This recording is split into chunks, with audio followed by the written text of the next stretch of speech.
Good morning, early in the morning here, and as you can see I am processing the rose hips and taking out the rose seeds for this season.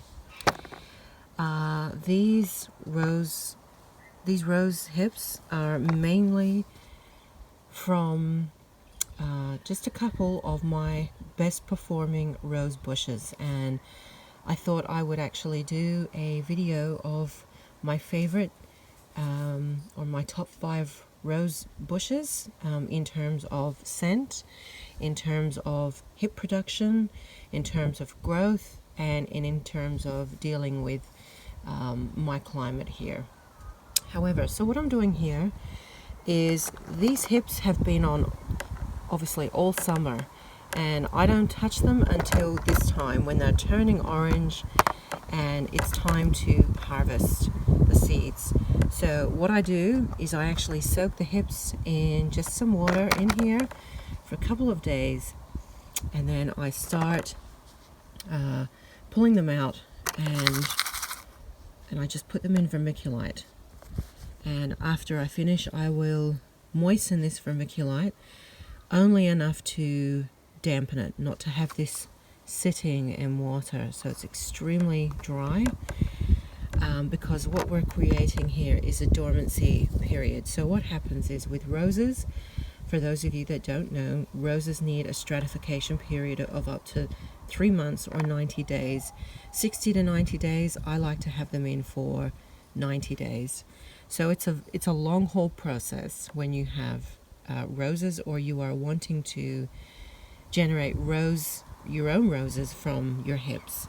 So then I just put the lid on and just give it a date. So today's date is the 26th of March.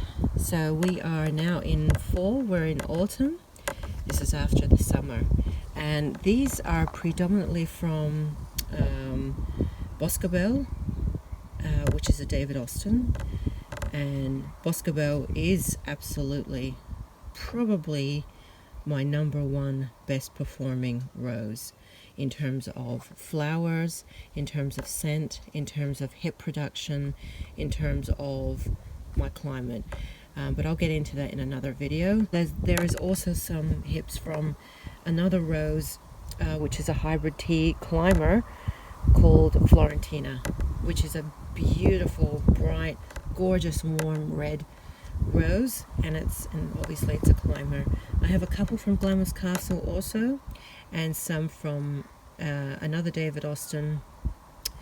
And Glamorous Castle is also David Austin, but from Jude the Obscure. So I'm just sitting here. It's going to take me probably an hour or so, maybe a little more, to cut them gently open, and you can see gorgeous little seeds in there.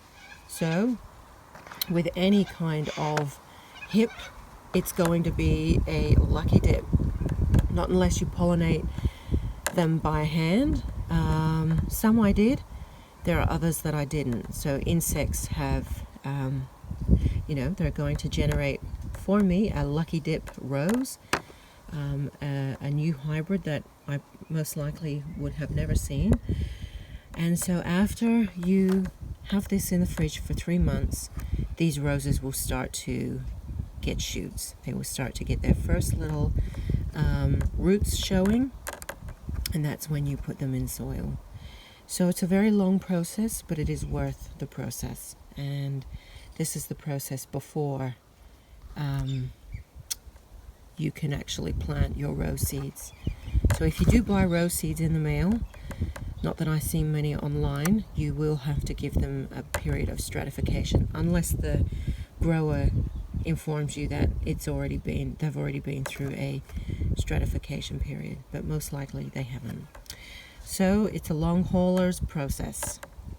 Hope that helps.